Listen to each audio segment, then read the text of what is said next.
नमस्कार दोस्तों। आज मैं आपको एक ऐसे घर की कहानी सुनाने जा रही हूँ जिसमें एक भाभी अपनी ननद की इज्जत को बचाने के लिए खुद के रिश्ते को ही दांव पर लगा देती है। दोस्तों भाभी का नाम अनीता होता है और ननद का नाम पूजा होता है।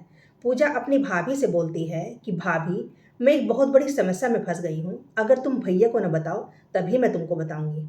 दोस्तों उसके बाद अनीता बोलती है कि मैं तुम्हारे भैया से कुछ नहीं छिपाती, ये तुम अच्छी तरह से जानती हो। दोस्तों उसके बाद पूजा रोने लग जाती है और रोते हुए बोलती है कि तब रहने दो भाभी, मुझे मेरे हाल पे ही छोड़ दो। दोस्तों उसके बाद अनीता बोलती है कि तुम्हारे भैया 10 दिन बाद घर आएंगे और तुम मेरी जिम्मेदारी हो पूजा, बताओ तुम्हें क्या प्रॉब्लम है। इसके बाद पूजा बोलती है कि पहले भैया की सौगंध खाओ भाभी कि आप उन्हें नहीं बताओगी, तभी मैं आपसे अपनी समस्या शेयर करूंगी। दोस्तों अनीता ने ना चाहते हुए भी अपने पति विनोद की सौगंध खाकर कहा कि अब तो बताओ क्या समस्या आ गई है। दोस्तों पूजा डरते डरते बोली कि भाभी, मैं प्रेग्नेंट हूँ, मैं एक लड़के से प्यार करती थी। एक दिन कमजोर पलों में हमारे बीच संबंध बन गए थे, मगर अब मुझे पीरियड भी नहीं आया और मैंने अपना प्रेगनेंसी टेस्ट किया जो पॉजिटिव आया। इसके बाद वह बोलती है कि जब मैंने अपने प्रेमी को बताया तो उसने मेरा फ़ोन भी काट दिया और अब उठा ही नहीं रहा है। दोस्तों इसके बाद अनीता बोलती है, ये तुमने क्या कर दिया मेरी ननद, तुम्हारे भैया को जब पता चलेगा तो वो पागल हो जाएंगे। उसके बाद पूजा गिड़गिड़ाते हुए बोली, इस बार बचा लो भाभी, जिंदगी में आगे ऐसी गलती कभी नहीं करूंगी। इसके बाद अनीता बोलती है कि मैं कुछ दवाई ला कर देती हूँ, उससे सब ठीक हो जाएगा। यह सुनकर पूजा बोलती है कि दवाई से कुछ नहीं हुआ भाभी, मैंने सब ट्राई कर लिया।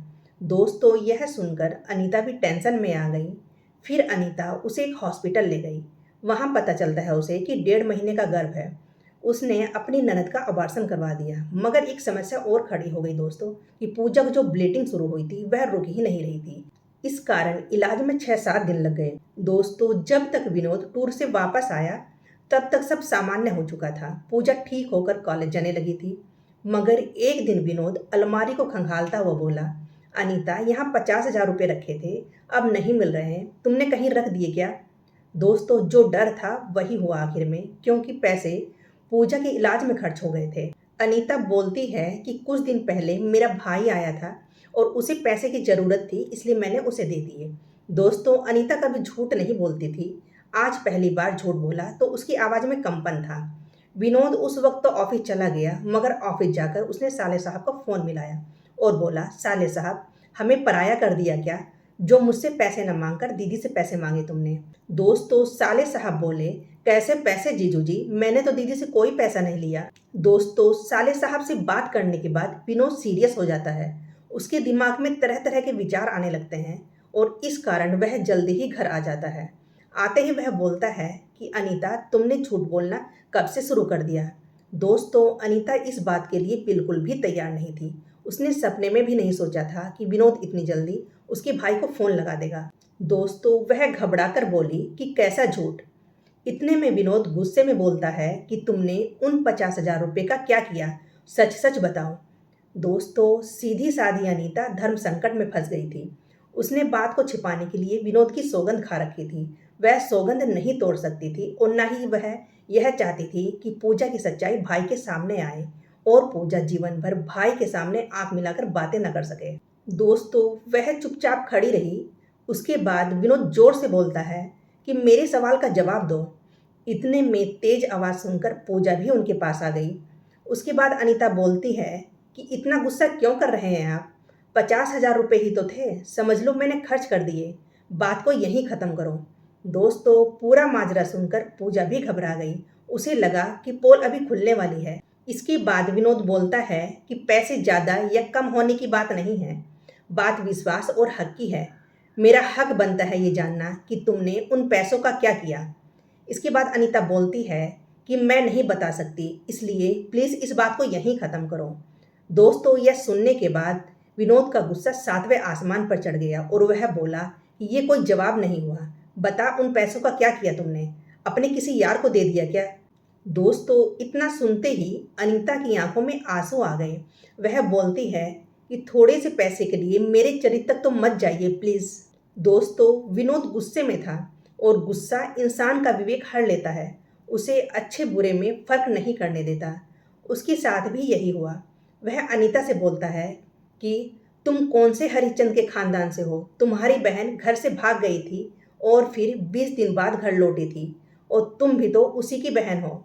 फिर वह कहता है कि घर में अकेली रहती हो, बना लिया होगा कोई आशिक। विनोद के दिमाग में उसके लिए इतना जहर भरा हुआ था, अनीता को आज पहली बार पता चला था दोस्तों।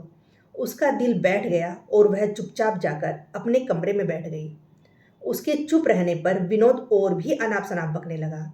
पूजा ने उसे एक दो बार टोका भी कि भैया भाभी के बारे में इतना गंदा मत बोलो, मगर दोस्तों उसने पूजा की भी ना सुनी। अनीता भावुक लड़की थी, वह बर्दाश्त नहीं कर पाई। उसने मुन्ने को गोद में लिया और घर से निकल गई दोस्तों। अनीता को बाहर जाते देखकर विनोद और भी ज्यादा गुस्से में बोला, अगर जा रही हो तो फिर लौटकर मत आना। दोस्तों कई बार इंसान जो नहीं चाहता उसे ही गुस्से में कर देता है। गलती पूजा की थी और सजा अनीता को मिल रही थी। दोस्तों अगर पूजा चाहती तो अनीता को उसी समय निर्दोष साबित कर सकती थी, मगर डर के कारण वह चुप रही। मगर उसकी चुप्पी के कारण उसकी भैया भाभी का रिश्ता टूटने की कगार पर आ गया था। अनीता मायके आ गई। 1 महीना गुजरा, 2 महीने गुजर गए और न विनोद ने फ़ोन किया न वह अनीता को लाने गया। जिस पूजा के लिए अनीता ने इतना रिस्क लिया था उसने भी अपनी भाभी के पास फ़ोन नहीं किया। दोस्तों एक दिन हॉस्पिटल से विनोद के पास फ़ोन आया जिसमें बकाया पैसा जमा कराने के लिए कहा गया। विनोद जब हॉस्पिटल पहुंचा तब वहां उसके एक जानकार कर्मचारी ने बताया कि भाभी ने यहाँ पूजा का ऑपरेशन करवाया था, जिसमें 50,000 रुपये तो जमा करवा दिए थे, मगर 3,000 रुपये भी बाकी है और 1 महीने में चुका देने की बात हुई थी, मगर अभी तक जमा नहीं करवाए। क्योंकि भाभी को मैं जानता था इसलिए बकाया पैसा चुकाने की गारंटी मेरी थी। दोस्तों विनोद ने 3,000 बकाया रुपए चुकाए, फिर घर आ गया।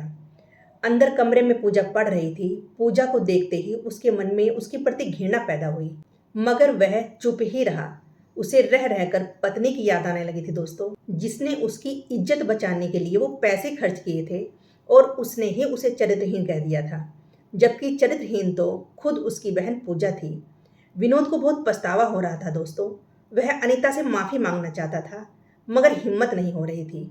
उस दिन वह ऑफिस नहीं गया और पूरे दिन पड़ा पड़ा सोचता रहा।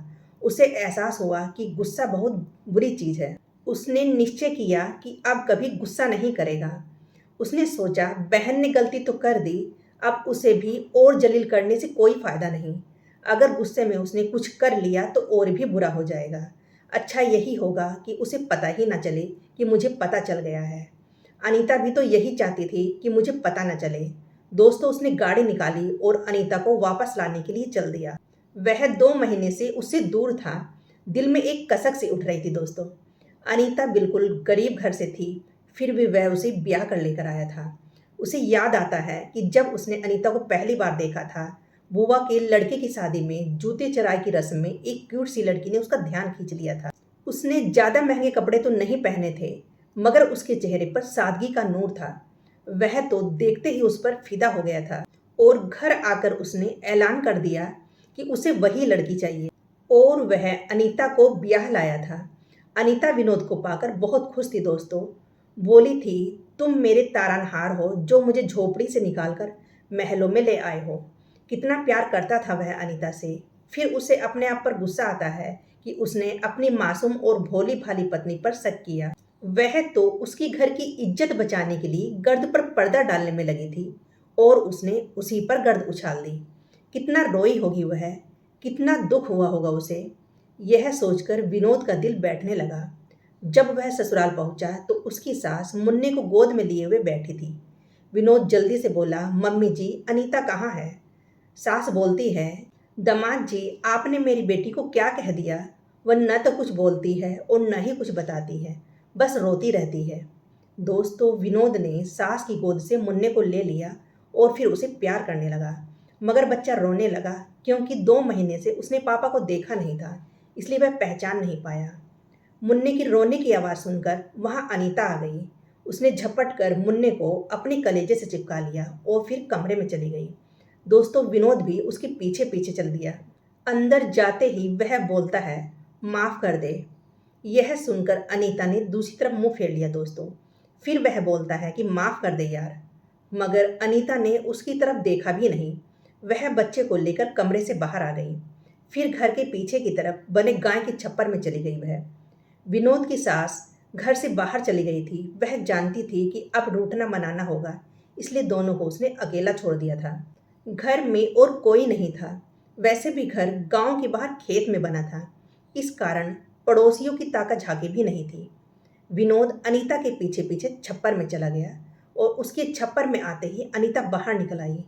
फिर बोली, बेटा अपने पापा से कह दे कि मेरा पीछा न करे, मुझे इनसे बात नहीं करनी।